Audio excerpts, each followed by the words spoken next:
Day 5. We're here. Listen, man.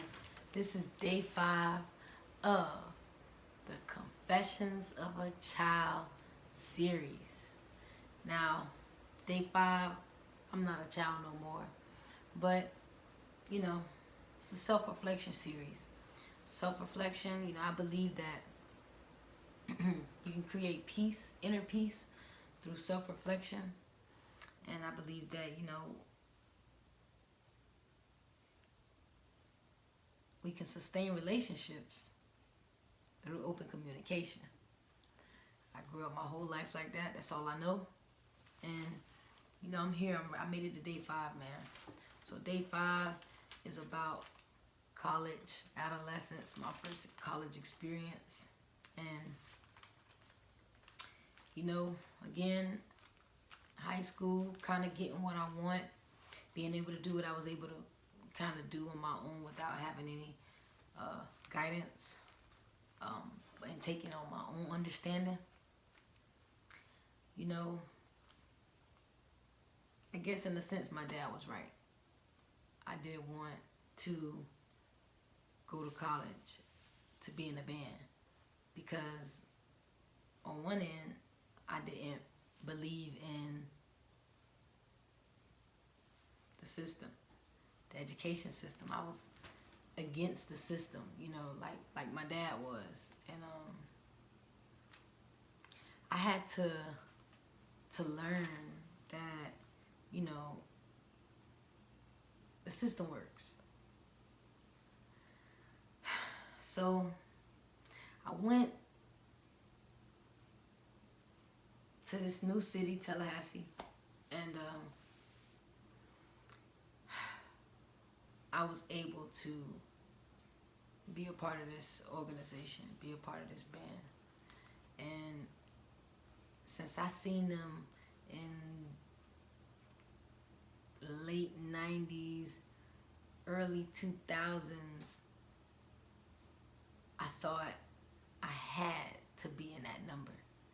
I thought, wow, just to hear them play and hear those sounds and those melodies and how it come together like that, I was like, listen. And to see that percussion section, the Z, I was like, wow. It amazed me that this band could have so much energy and have so much intensity. It was like, it was something I had never seen, but I felt it, I experienced it. Everyone that was in the stands experienced it. And because I was a musician, I said, I gotta be in that number. And so, again, going back to day 4,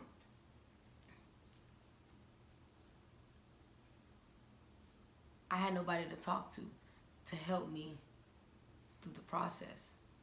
And even with the whole application process and just signing up and just trying to get ready to, I couldn't do those financial aid papers and the taxes and the this and the that. And I'm like, it was a lot.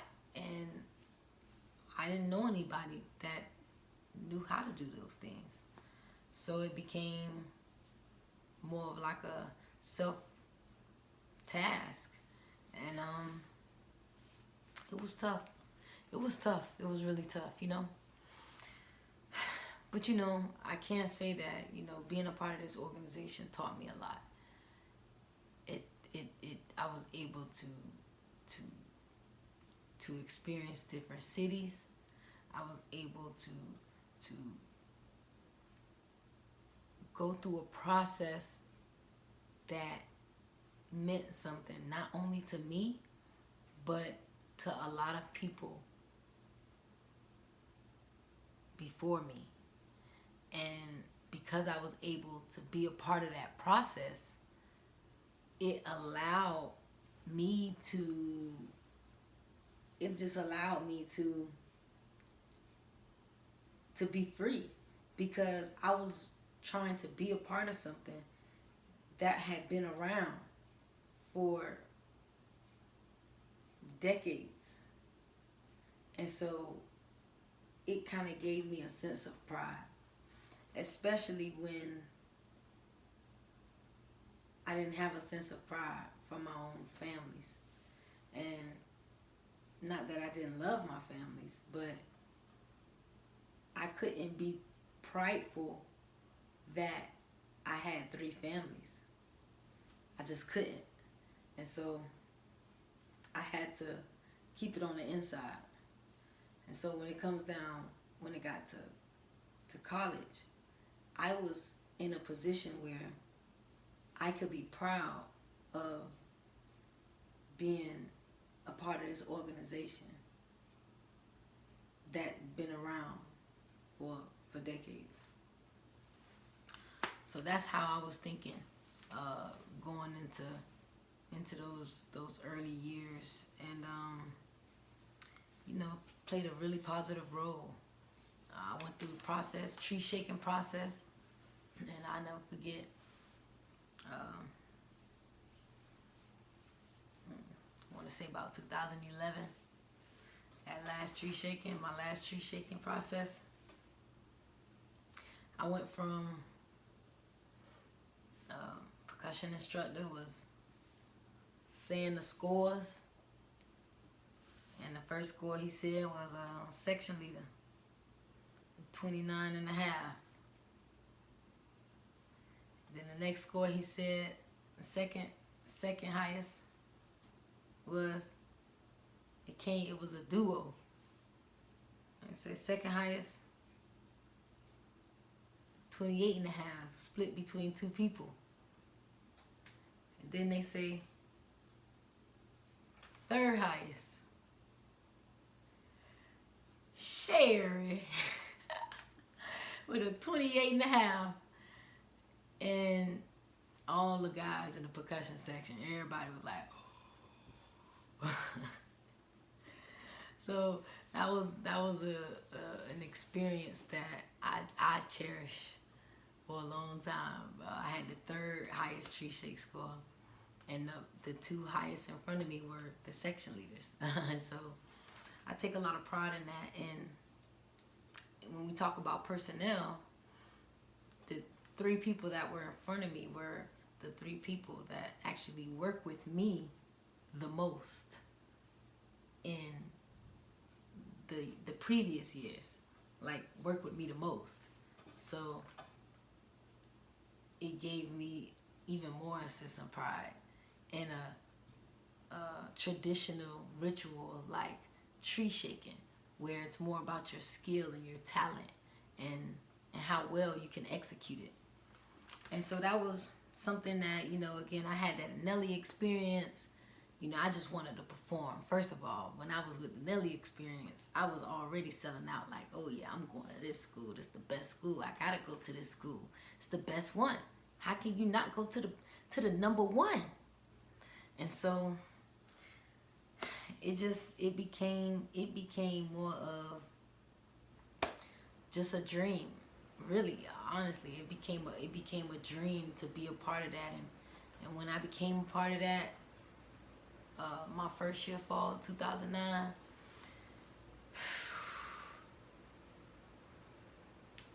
that spring, I was joining the committees. I was on the dance routine committee.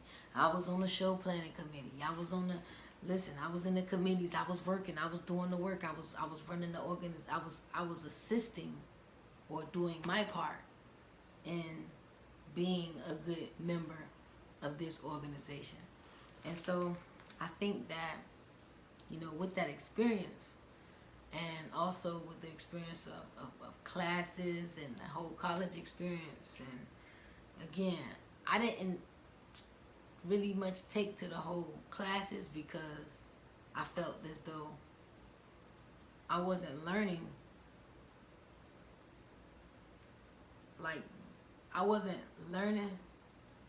what I felt as though we should have been learning on a higher education level. And I'm just little old 18-year-old America, you know. And so it's like, it's like, what? Yeah, I still don't know why I was thinking like that to this day. I really don't know. I don't even understand it. But yeah. So I think that going into education now, as I self-reflect on education, and well, I told you all a little bit about that, but I had my freshman brother. He came up to me and he said, I want to start a dance group, and I wanted to have these certain principles and foundational principles, but I don't know how to, I want to start a dance group. And I said, let's do it. And we started this dance group.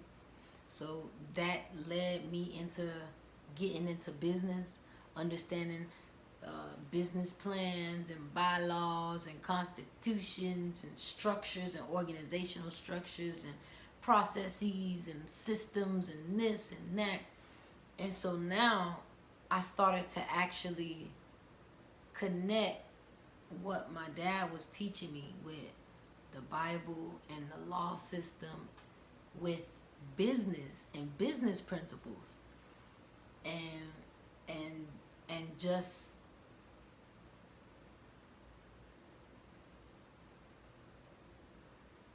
I don't even know.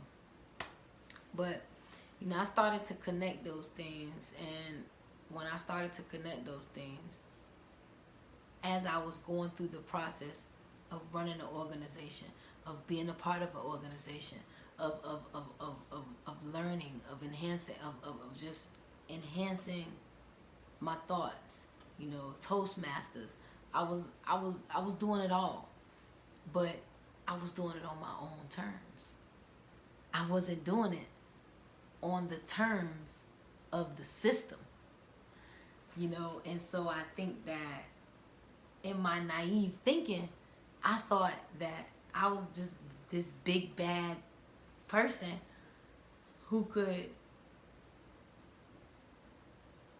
go and work with these professors and go and get this higher education knowledge. But I realized that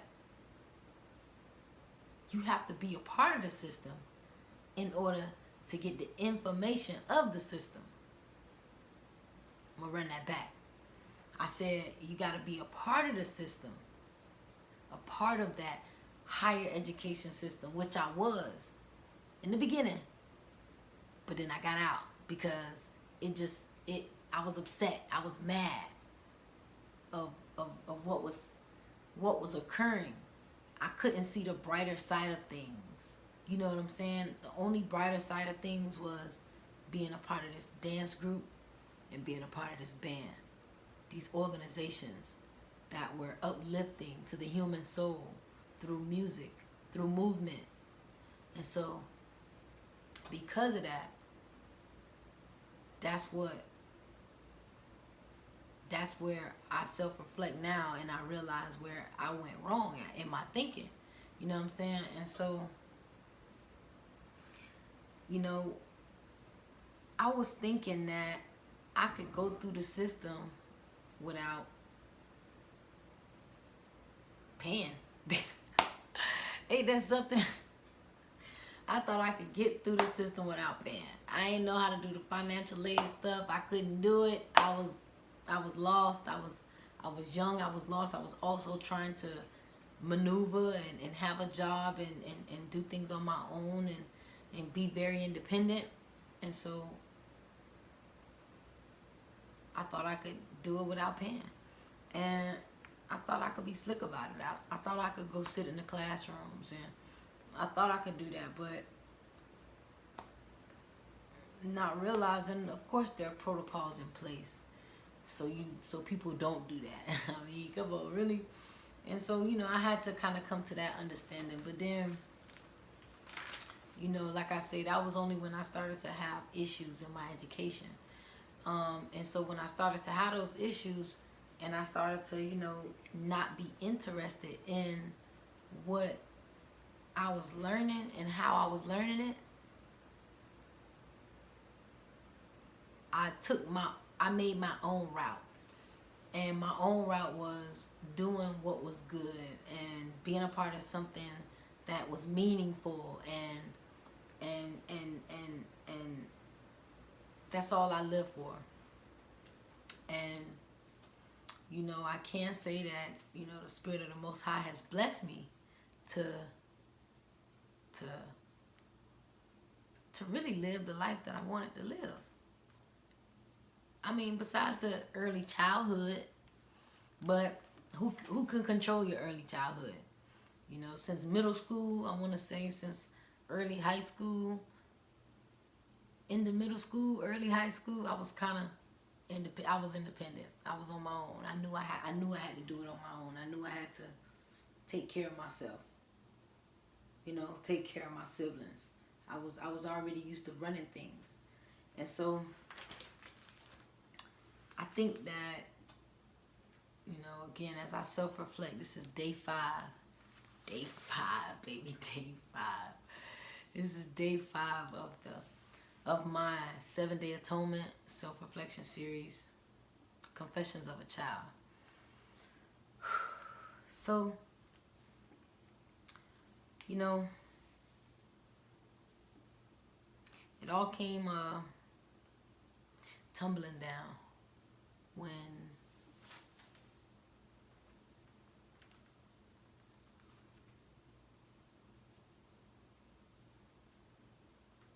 a particular tragic incident happened. And when my brother transitioned over into the spirit world, it changed a lot of things.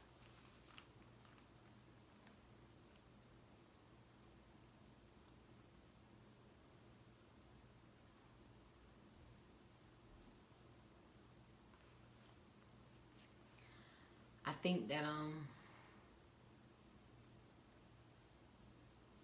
as a child, because I was abused by my dad, and then in middle school I feared him. Then to get over that fear and be able to confront him and deal with the aggressiveness, the aggressive behavior. When I got in college, I thought that it was a rite of passage. And I didn't know that it was the same thing, which is abuse. But it wasn't my dad giving it to me. It was now my peers, And so when my brother lost his life, it allowed me to reflect on all of these rituals that I participated in that involved violence, or that I had to submit my body to violence. And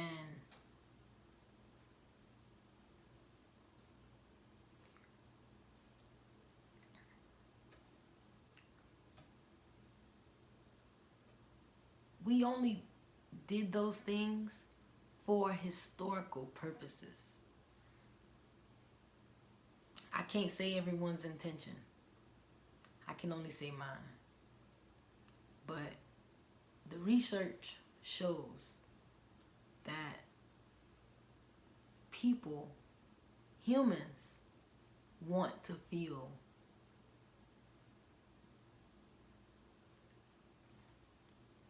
wanted. They want to feel accepted. They want to feel loved. And we'll do just about anything to have that, and to get that, and to do that.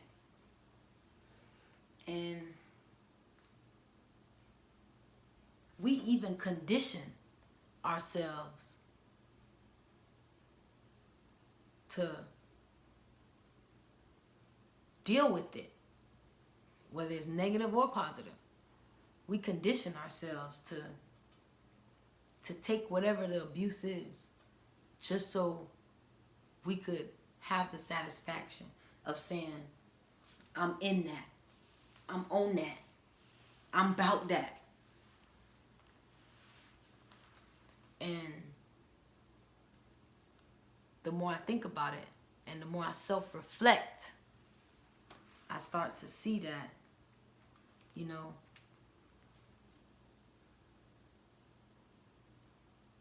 we learn that because we see that on TV. We see that in the classrooms. It's like a conditioning of who you don't want to be, what you don't want to learn. Especially if it don't have no, it's not even talk about you. And so, again, I feel like I only participated and submitted my body to those things. But I've never agreed. Never agreed with the physical beating of another human being. It was never me. You know, it was so bad to where, you know, someone said, hey, you know, you on the bus, but you don't never do nothing. We gonna take your L's because you don't do nothing. You don't participate. And I was like, you ain't taking my L's. I did it because I wanted to be a part of it, so that I could get into the system to change it.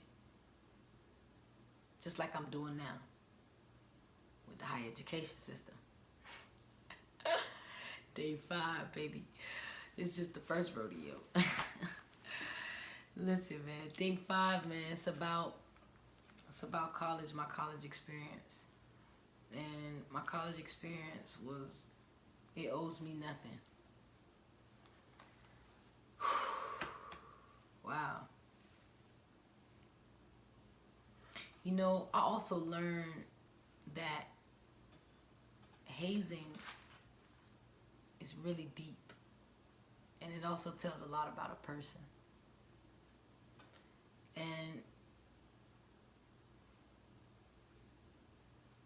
I was at a game one day, and an older guy walked up to me. I'm playing. Band playing, it's a big game. Everybody around, everybody live, everybody around. So I'm playing, you know I'm playing. I'm like, yeah, I'm playing. Give me that. Yeah, give me that. I'm playing. I'm good too. I'm good. So I'm playing, you know, doing my thing.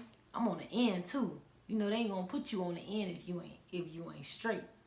So I'm on the end, I'm playing whatever, you know. Listen, old man walk up to me, and he like,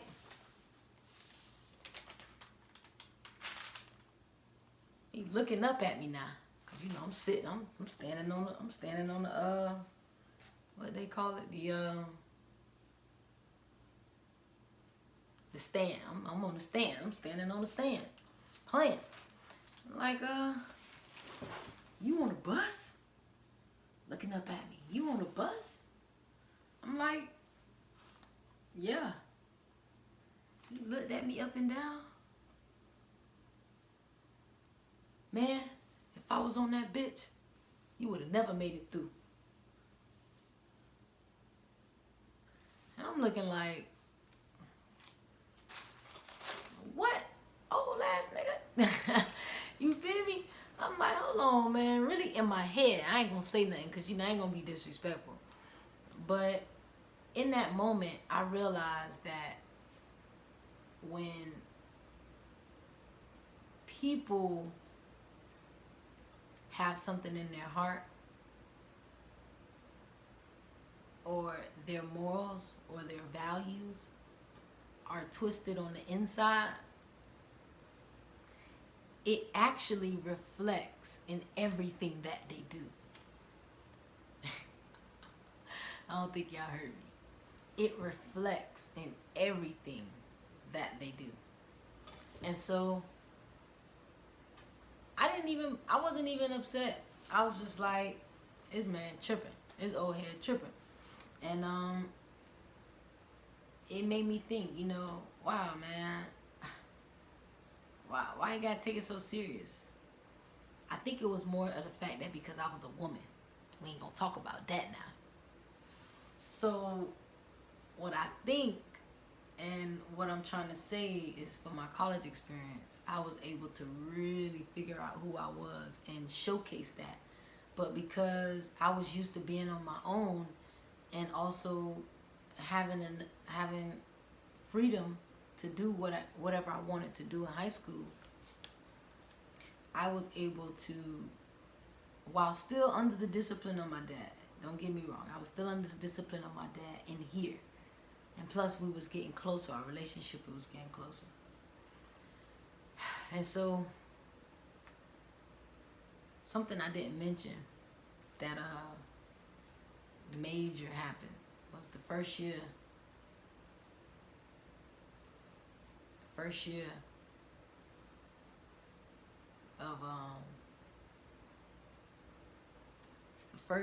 of college.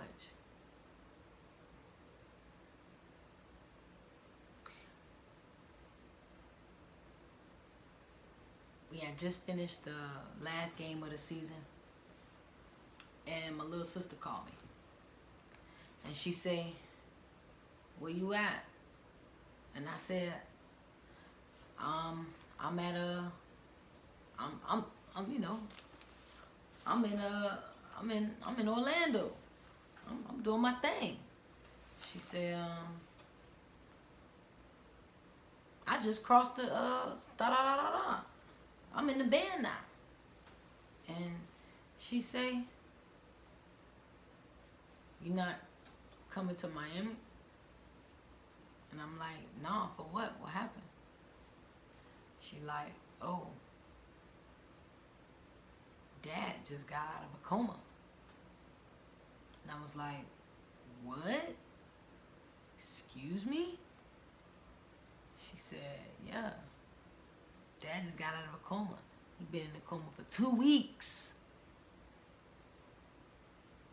And I said, 2 weeks? And I'm just finding out? Listen, I was so hot.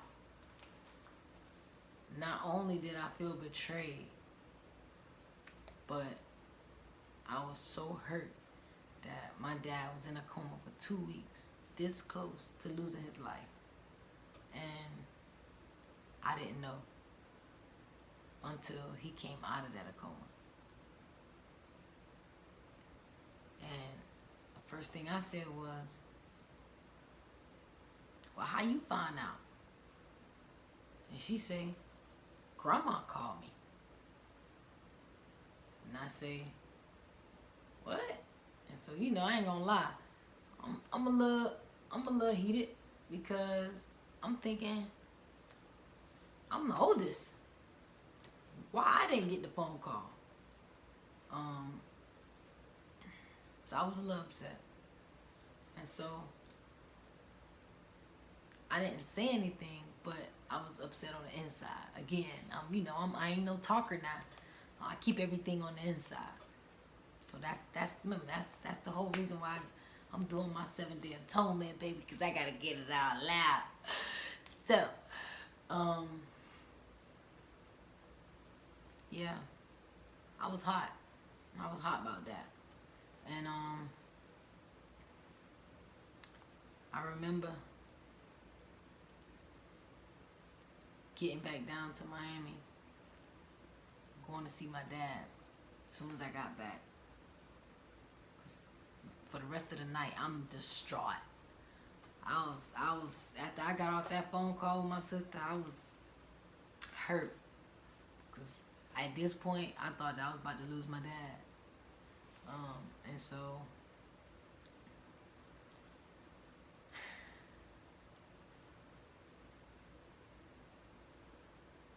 you know, I asked my dad. I said, you know, what's going on? Why nobody called me when you got into your accident, your car accident, and you went into a coma? Like, nobody thought to call me? I asked him. And he said, listen, let me tell you a story. And let me tell you why nobody called you.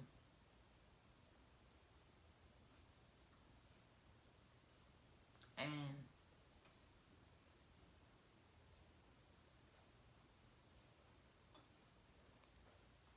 in short, what he told me was that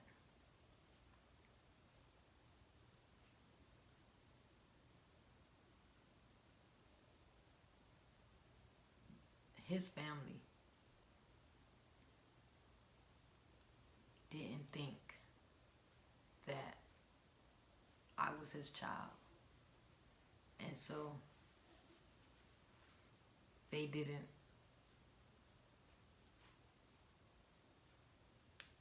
see the need to call me. And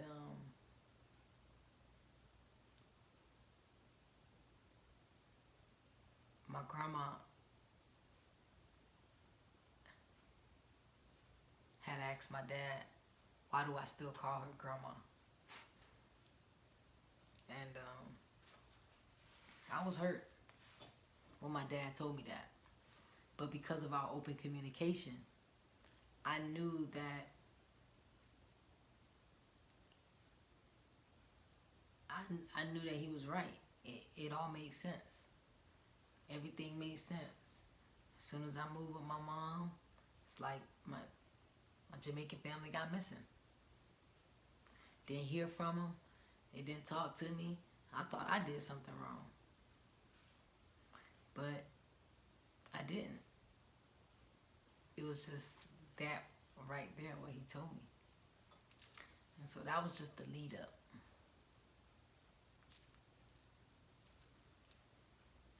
He then gets better a few months later. Calls me back to the house. He says,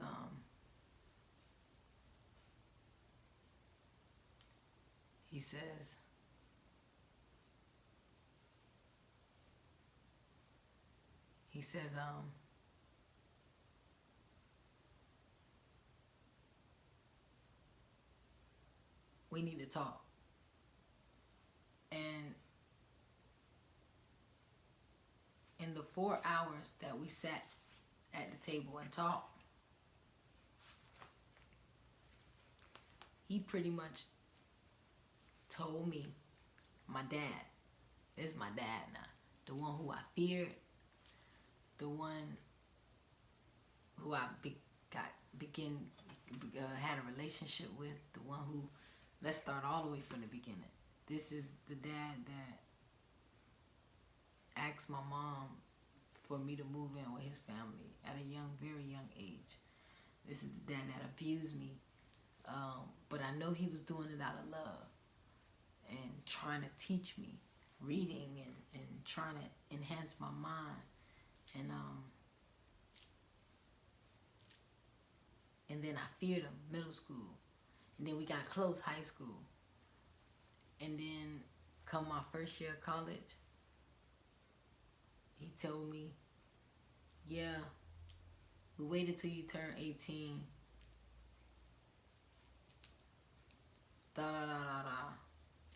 I need a DNA test. My whole family. want to know right now. I argued at the table with my dad and my grandmother for 4 hours. 4 hours.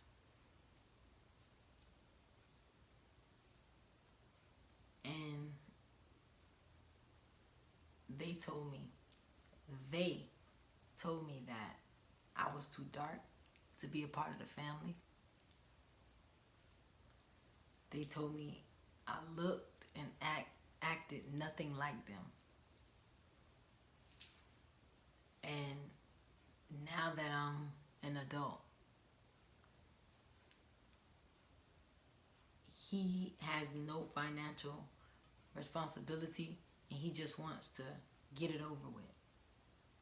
And after 4 hours, at the end of the 4-hour argument and conversation and dialogue and debate, and me telling them, I hear him, I look just like y'all. What did I? 4 hours. 4 whole hours, y'all. That was the worst feeling ever. To sit there from across the table and argue with my dad and my grandmother 4 whole hours about them telling me I'm not a part of the family, and me pretty much begging and telling them that I am a part of the family, and them telling me I'm too dark and all these other things. And I was hurt because after that, they had the DNA test ready. Listen, they had it ready. I went inside the bathroom. Watched me swipe the whole mouth. Swipe it. Swipe the whole mouth. And I did too, just in case. And I left. And I think ever since then, I was hurt. I was really hurt, and that was after my first year of college. And so the next 2 years after that was really tough because I was angry. I was angry with the system. I was angry with my family. I was angry. I was so angry with my Jamaican family. And he texted me. My dad texted me about 3 weeks later and said 99.9% DNA test. And I didn't even respond. I don't think I responded to another text or call from my dad for about another 6 months after that. Or anyone in the family. Yep.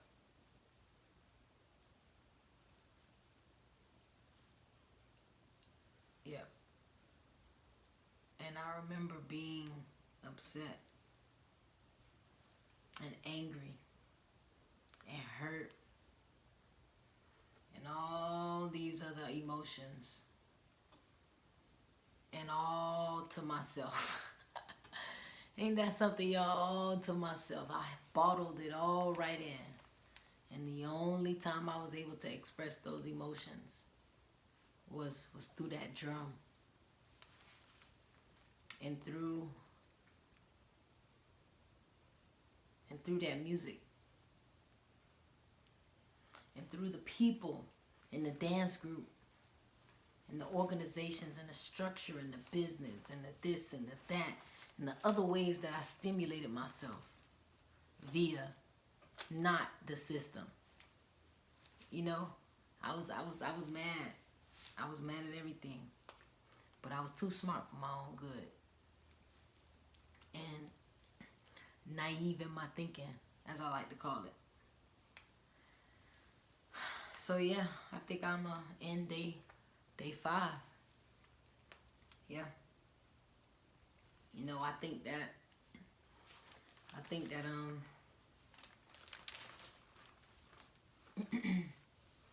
think that as I sit here and I reflect on everything and I just kind of get everything out, it allows me to even be more grateful of the fact that, you know, I was still a good person, and I was still a loving person, and I still had a lot of good characteristics and the highest quality of character.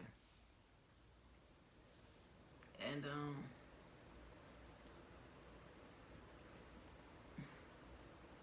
yeah. So I'm gonna end it out with my prayer. Day 5. Whew. Day 5, man. Learning a lot, man. Day 5. I submit my being to the universe. I submit my being to the world. I submit my being to all of creation. I submit my being to Last Air Society. I submit my being to my community. I submit my being to my family. I submit my being to my students and all my children, all the children of the world, all the children of the world. Hey. And I submit my being to my mind, my body, and my spirit. Listen, y'all, it's day 5, and I'm super excited because it's just getting closer and closer, and I'm really starting to just feel the pressure off me. I'm starting to get it out, and I'm really happy, man. I'm just really happy. So, day 5, here we go. Yeah, day 5. See you.